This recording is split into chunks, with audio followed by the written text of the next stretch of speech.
I have both Alabama and LSU over Georgia. That was Kirk Herbstreit talking about the coming season. And he said that coming into the summer. I'm not sure what's going to change between now and the fall. But I thought that was a curious comment. I'm not sure, and I know I've done a video on this. I'm not sure everybody else's view of the world on this. Let's start with Ryan. Go ahead, Ryan. I didn't really understand it. I He doesn't really explain it that much either. Just kind of talks about how I'm not going against Nick Saban is essentially what he was saying. Is that just I don't bet against Nick Saban, but throwing LSU in there, what about? I just don't understand. What about LSU in the last 12 months makes you feel that they're ahead of? You just can't. How are they ahead of Georgia heading into this season? I think the Jaden Daniels, I must be lower than like the average consensus on him because everyone seems to think that he's a pretty significant Heisman candidate and all that. I don't see it. I don't think he's a bad player, but I just don't think he's that good. Yeah, 2,900 yards, 17 touchdowns, and 3 interceptions. That's not a bad line. But Matt, your reaction um, to what Kirk Yeah, had to say? I like LSU, and I think they could beat Alabama again. Okay. I think it's in Tuscaloosa, though, so it's going to be a little tougher. But Yes.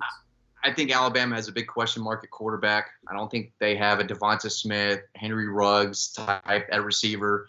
Running back, it doesn't seem like they have a real number one, a guy who could push for a Heisman like they have in recent years. So I think Alabama has some question marks, and I do think LSU is going to be really good again. Brian Kelly's a really good coach. He has an returning quarterback, and he's got a lot of talent that I think a lot of players who I think are bound for breakout games. So I get why it's high on LSU, but to have both of them ahead of Georgia is a little perplexing. I remember watching. I went back and watched the Georgia TCU game not too long ago. Kirk was calling that game and just talking about how good Georgia is going to be next year and how much young talent they have. And he was talking a lot about Branson Robinson when he was rushing for those 2 touchdowns and how good Carson Beck's going to be. So when I saw he made those comments, I just a little taken back because again, I think we all think Georgia has a really good chance of repeating, but we know this team more than the average college football fan does and more than Kirk Herbstreit does, if we're being honest with ourselves. So, like Ryan said in another video, it's talking season, and Kirk Herbstreit was asked a question. He went for it, and we'll see how wrong he is, and, maybe ends up being right. I don't think he will, but, got to play the games. So make sure you're picking up our newsletter. It's right down below. It doesn't cost anything. We're going to have some stuff you're going to be very interested on the newsletter in the coming days and weeks. Let me just say this real quick about it's the only link down there. Here's the thing about Kirk's situation. I mean, he's on TV. He's not now. I understand when he said this, it was in a podcast sort of setting, but most of the time, people are asked a question. They don't have a lot of explanation time. They're asked a question. There are blocks in television. There's sound bites and so forth. Stetson Bennett is not the quarterback at Georgia anymore. He was an exceptional player for Georgia. He's gone. Todd Monken, who was probably the best or one of the best offensive coordinators in college football over the last 3 years, but certainly over the last two, is gone. So you've got some real change at the most important spots on offense. They lost a lot of people to the NFL draft. Apparently that doesn't matter though. So I think that if you're Kirk and you're saying that, I think that there's a Georgia could be worse in 23 than they were in 22. I don't think that you can make that argument for sure. Hold on, Ryan. Let me get to you. I'll get to you in a second. But I think the challenge though is that Alabama's situation at quarterback, if they get figured out quarterback, they are going to be a very, very good team. LSU, I think when you watch Jaden Daniels, he has the ability to run and throw. It's just like Stetson on that front. Not as productive as Stetson, but listen, y'all, when you beat Alabama, people really get excited. LSU beat Alabama last year. I'm going to skip past their loss to Texas A&M like it didn't happen. And then they throttled which I can't remember the school. Purdue.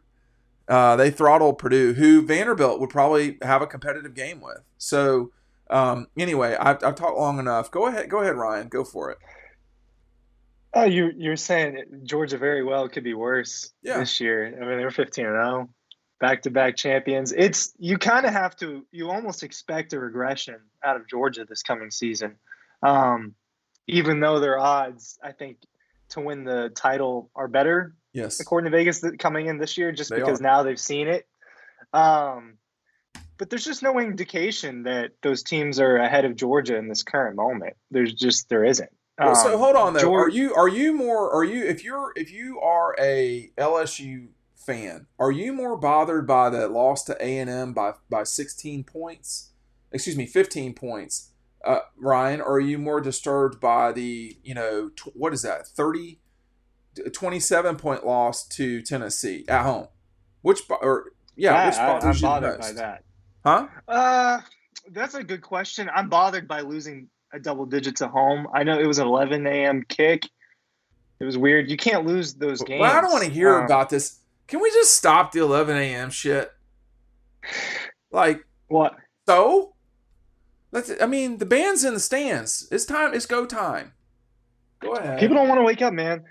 But A&M was just awful. I mean, that was just a bad football team last year. That was one of the worst teams in the SEC last season. So that's they're both inexcusable losses in my opinion. Tennessee was at the peak of how hot they were, pretty much, right? That was the week? Was that right before or right after the Bama game for Tennessee? I will look. Continue to talk. It was before. It was before.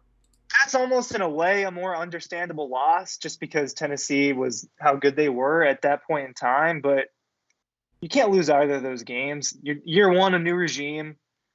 You get some leeway. You get some wiggle room. I definitely think they're going to be better and better going forward. All right, your turn to talk, Matt. Yeah, I definitely think if Jaden Daniels even takes a small step forward, as well as he played last year, if he gets even better, they could be really, really tough to handle, not only next year, but for the foreseeable future. And we'll see what Alabama does at quarterback, but one of those two teams is going to see Georgia and Atlanta and have a chance to get into the playoff. Texas A&M is still not relevant. I think Auburn did really well in the portal. I think they might be better than people think for a first-year head coach. But in the East, it's Georgia, Tennessee, maybe South Carolina, and then everyone else.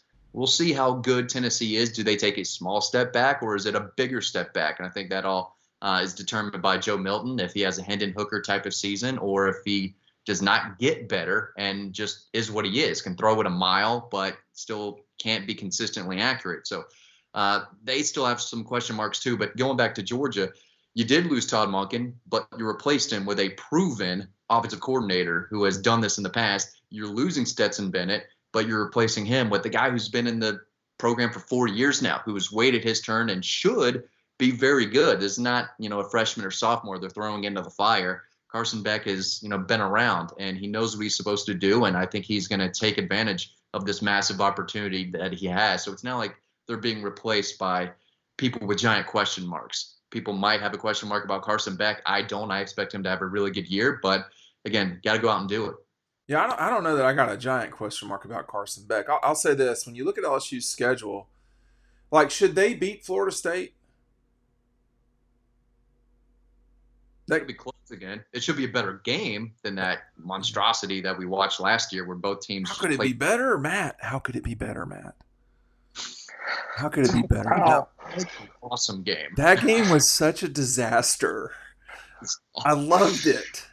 I'm sorry, but anyway, when you look at their situation, there's not a lot in their way until the end. And you can say what you want about the Florida Gators, but they go to Alabama, host Florida, then they play Georgia State, and then they host Texas A&M. They should win 3 of those 4 games probably, but that's a physical end to the season, and that's one thing I'd look at for LSU. For Alabama, I don't know. I mean, they got a back-to-back almost. It's a week off between, but their schedule sets up pretty well. I mean, they got a back-to-back with Tennessee and LSU, but there's an off week. I don't know. I don't know why. Kirk didn't get to explain. He chose not to explain it himself. I'm not saying that he's wrong, but I always want to hear explanations. I didn't hear one there. And if it's only about Georgia regressing, did they regress from 21 to 22, Ryan? No, they didn't. You gotta kind of, to me, I look at them evenly in a way. Did Alabama regress from 21 to 22? Yeah, they totally regressed. It stands and to- I could see them regressing again. I was going to say. I can see them regressing again. The quarterback position matters so much.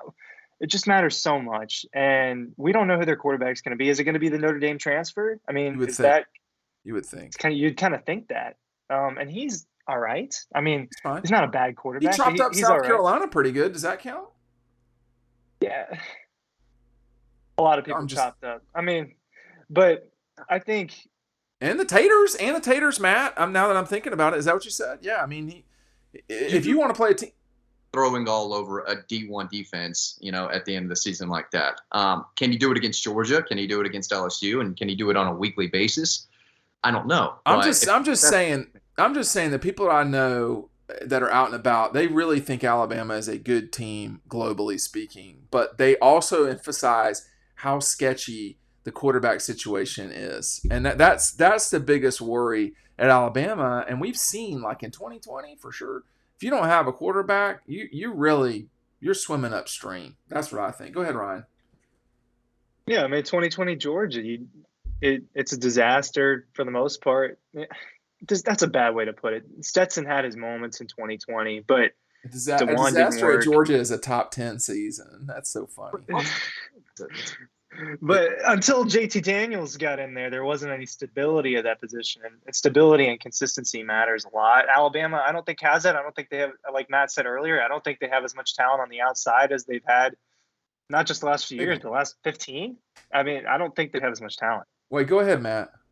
The offensive line is going to be very good, I think. That's not an issue at all for them. But like Ryan said, wide receiver and running back, if you compare them to the last few years, I just don't see it being there. But we can get Kirk Herbstreit on a riding home soon, and he can break it down. No, if you want, listen. I'm in all seriousness. I've dealt with Kirk before. He's a nice guy. I got nothing bad to say about him. I think he's great for the sport. To be honest with you, I don't know.